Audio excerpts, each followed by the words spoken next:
देखिए एक बार फिर से समझने की कोशिश करिए सब लोग, और पूरा कंसंट्रेशन के साथ। हमने कहा टाइट्रेशन ऑफ अमाइनो एसिड। तो अमाइनो एसिड टाइट्रेशन को पढ़ने से पहले हमने कहा आपको एक चीज़ समझनी होगी कि जो अमाइनो एसिड है उसका दो कैरेक्टर है कि एम्फोटेरिक और एम्फीप्रोटिक होती है अमाइनो एसिड। एम्फीप्रोटिक और एम्फोटेरिक क्या है, अमाइनो एसिड को भूल करके समझ लीजिए पहले, यानी अमाइनो एसिड के कॉन्सेप्ट में नहीं, पहले ये समझो कि एम्फीप्रोटिक और एम्फोटेरिक क्या होता है। एम्फी का मतलब बोथ यानी दोनों, प्रोटिक का मतलब प्रोटॉन से लिया गया है, यानी दो जगह से प्रोटॉन डोनेट और एक्सेप्ट किया जा सके तो एम्फीप्रोटिक कहलाता है। हमने कहा H प्लस एक्सेप्ट करे तो NH3 प्लस बनेगा और COOH बनेगा जो आपका अमाइनो ग्रुप है, और कार्बोक्सिलिक ग्रुप ये होगा। अगर H प्लस डोनेट कर दे यानी प्रोटॉन डोनेट कर दे तो NH2 और CO माइनस बनेगा। तो आप ओवरऑल इसको क्या कह सकते हो, डी प्रोटोनेटेड फॉर्म कह सकते हो। क्या कह सकते हो, डी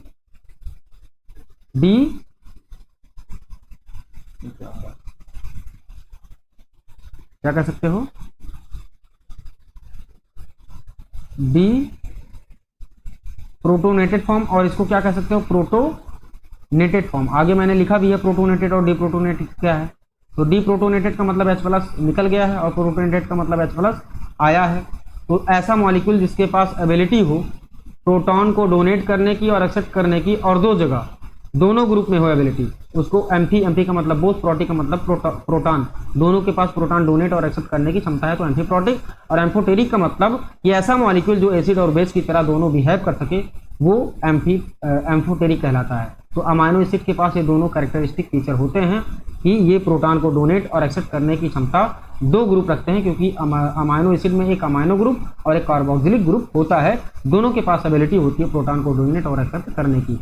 और ये दोनों एसिड और बेस होने की ही वजह से इसका नाम ही अमाइनो एसिड है। एक अमाइनो जो है वो बेसिक ग्रुप है और एसिड जो है COOH एक एसिडिक ग्रुप है। समझ आ रही बात। एक अमाइनो एसिड का भी फार्मूला आप देखिए तो आपको समझ में आ जाएगा, एक अमाइनो ग्रुप और एक एसिडिक ग्रुप, तो इसी की वजह से अमाइनो एसिड नाम ही पड़ा है।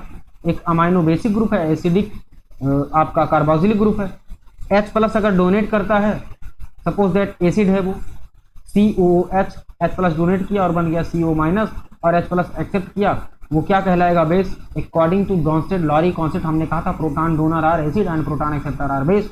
अगर प्रोटॉन को एक्सेप्ट किया तो बेस। तो ये दोनों कंडीशन पाई जाती है। जैसे आपका NH2 है तो H प्लस एक्सेप्ट कर लेता है, NH3 बन जाता है, तो ये क्या हो गया, NH3 एक्सेप्ट करने के बाद प्रोटॉन को बनाना, NH3 प्लस प्रोटॉन को एक्सेप्ट करने के बाद बना। समझ आ रही बात। तो ये क्या बन गया, ये प्रोटॉन को एक्सेप्ट किया, ये प्रोटॉन को डोनेट किया, यानी दोनों कैरेक्टरिस्टिक फीचर है प्रोटॉन को एक्सेप्ट करने की और डोनेट करने की अमाइनो एसिड के पास। इसी वजह से हमने कहा कि क्या है, एम्फीप्रोटिक है और एम्फोटेरिक का मतलब एसिड और बेस दोनों की तरह भी हेल्प करता है। डाइप्रोटिक और ट्राइप्रोटिक का कॉन्सेप्ट समझिए। डाइप्रोटिक का मतलब दो ग्रुप ऐसे हैं जिनके पास एबिलिटी होती है डोनेट और एक्सेप्ट करने की। प्राइमरी अमाइनो ग्रुप और प्राइमरी कार्बोक्सिलिक ग्रुप के पास एबिलिटी है डोनेट और एक्सेप्ट करने की, क्या, प्रोटॉन को। NH2 और COH मैंने नॉर्मली ऐसे लिख दिया है, ध्यान दीजिए, NH2 और COH, तो दोनों के पास एबिलिटी है। डाई का मतलब दो, प्रोटिक का मतलब प्रोटॉन डोनेट और एक्सेप्ट करने की क्षमता दो ग्रुप के पास है। और ट्राइप्रोटिक का मतलब दो से ज्यादा यानी तीन के पास। तो ये दो तो हर अमाइनो एसिड में होंगे, एक अमाइनो ग्रुप और एक कार्बोक्सिलिक ग्रुप। एटलीस्ट दुनिया की कोई भी अमाइनो एसिड होगी उसमें एक अमाइनो ग्रुप और एक कार्बोक्सिलिक ग्रुप होगा ही होगा। समझ आ रही बात। तो अगर primary carboxylic group H plus donate कर रहा है तो उसको PK1 बोलेंगे। अगर primary amino group H plus donate कर रहा है तो उसको PK2 बोलेंगे। अगर साइड चेन में कोई ग्रुप लगा है, चाहे वो कार्बोक्सिलिक ग्रुप हो चाहे वो अमाइनो ग्रुप हो, और यहाँ से अगर H प्लस यानी प्रोटॉन निकलता है चाहे कार्बोक्सिलिक ग्रुप से चाहे अमाइनो ग्रुप से, तो उसको बोलते हैं PKR। समझ आ रही बात। तो साइड चेन से चाहे कार्बोक्सिलिक ग्रुप से निकले चाहे अमाइनो ग्रुप से निकले, जैसे आप एक बेसिक अमाइनो एसिड लाइसिन का एग्जांपल देख सकते हैं, लाइसिन। तो लाइसिन को देख सकते हैं NH3 प्लस COH मैंने लिखा है, और यहाँ पे देखो साइड चेन में जाकर के एक अमाइनो ग्रुप लगा है। अगर कोई एसिडिक अमाइनो एसिड होगी तो उसमें कार्बोक्सिलिक ग्रुप होगा, तो उसमें तीन ग्रुप हो जाएगा, एक ये कार्बोक्सिलिक ग्रुप, एक अमाइनो ग्रुप, और अगर ये लाइसिन है तो एक अमाइनो ग्रुप यहाँ। तो तीन ग्रुप ऐसे हैं जिनके पास एबिलिटी है डोनेट और एक्सेप्ट करने की प्रोटॉन को। तो ऐसे अमाइनो एसिड को ट्राइप्रोटिक कहते हैं, यानी तीन जगह से प्रोटॉन डोनेट और एक्सेप्ट किया जा सकते हैं, तो triprotic. Primary carboxylic group donate proton, अगर primary carboxylic group proton donate कर रहा है तो pK1, अगर pK1 कहीं लिखा हुआ है तो pK1 वैल्यू समझ जाइएगा ऐसा pH है या ऐसी वैल्यू है जो एसिड के प्रोटॉन डोनेट करने की बात करता है।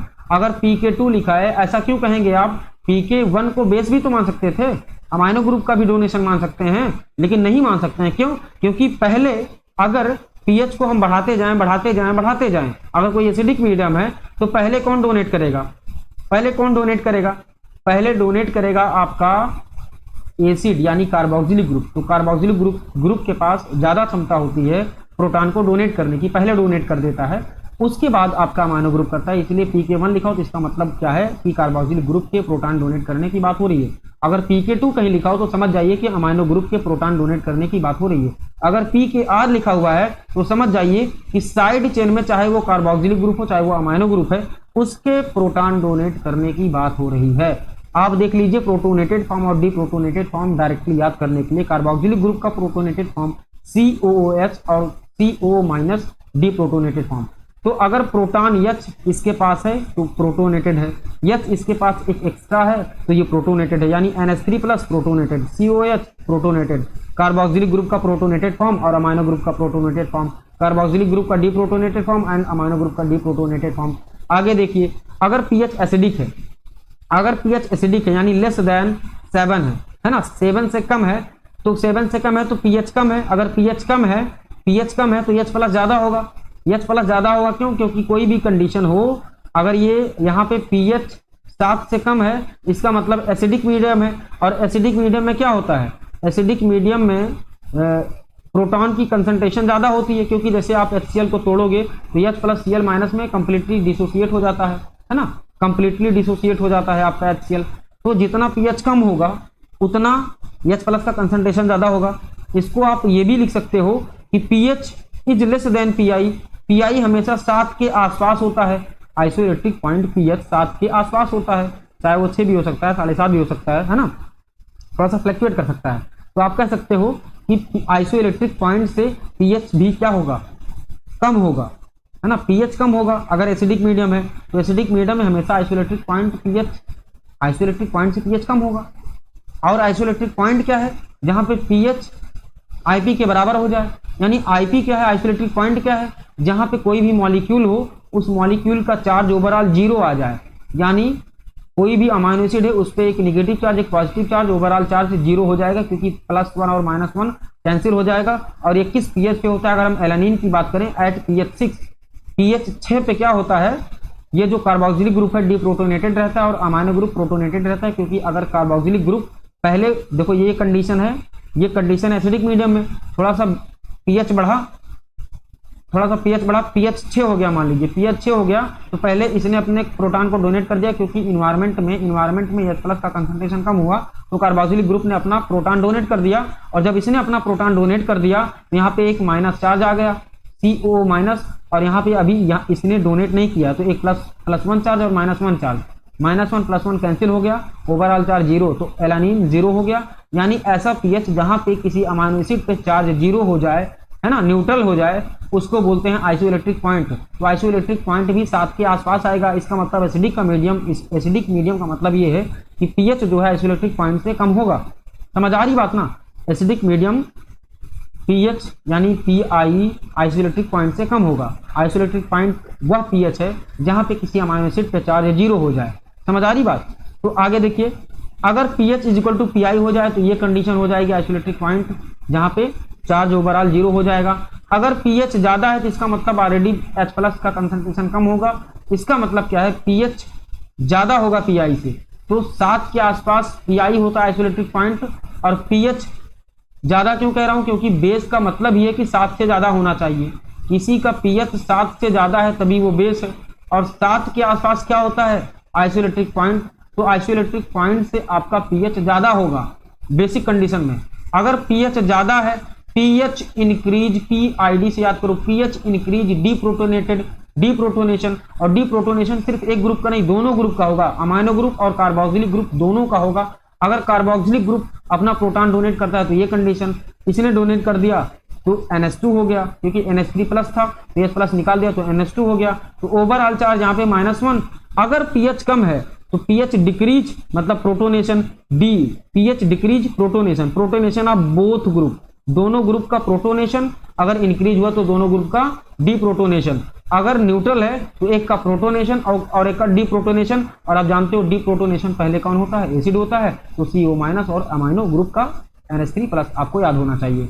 तो अगर pH कम है तो PDP, pH decrease protonation, pH increase हुआ तो pH इंक्रीज डीप्रोटोनेशन। तो डीप्रोटोनेशन फॉर्म आप यहां से उठा के देख सकते हो, प्रोटोनेटेड फॉर्म और डीप्रोटोनेटेड फॉर्म उठा के रख दोगे और आप वैल्यू अपने आप निकाल लोगे, है ना। और बीच वाला अपने आप याद हो जाएगा, PDP PID, PDP PID, pH decrease protonation, pH increase deprotonation of both group. और यहाँ पे बीच में क्या होगा, आपको पता है कि पहले यहाँ पे जा करके दोनों डीप्रोटोनेटेड हो जा रहा है, यहाँ पे दोनों प्रोटोनेटेड हैं, तो पहले डीप्रोटोनेटेड कौन होगा बीच में, कार्बोक्सिलिक। तो ओवरऑल -1 चार्ज यहाँ आ जाएगा, +1 यहाँ, और एक दूसरे को कैंसिल करके यहाँ पे एलानिन 0, यहाँ पे एलानिन +1, यहाँ पे एलानिन -1।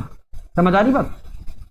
और इस कंडीशन को क्या बोलते हैं, zwitter ion form. Zwitter ion form का मतलब दो आयन बन रहा है ना, +1 और -1, प्लस और माइनस दोनों चार्ज मिल रहा है ना, ज्यूटर आयन फॉर्म। ऐसे कंडीशन को ज्यूटर आयन फॉर्म बोलते हैं। ज्यूटर आयन फॉर्म कहाँ मिलते हैं, आइसो इलेक्ट्रिक पॉइंट पे मिलते हैं, और ज्यूटर आयन फॉर्म को ही एम्फोलाइट्स कहते हैं। ज्यूटर आयन फॉर्म को ही एम्फोलाइट्स कहते हैं। ज्यूटर आयन फॉर्म या एम्फोलाइट्स कहाँ मिलते हैं, आइसो इलेक्ट्रिक, IEP पे भी बोल सकते हैं आप, IEP भी बोल सकते हैं, या आइसो इलेक्ट्रिक पॉइंट भी बोल सकते हैं, है ना। आइसो इलेक्ट्रिक पॉइंट भी आप बोल सकते हैं, ठीक। और pH at which zwitterion plus और minus is formed called as isoelectric point, है ना।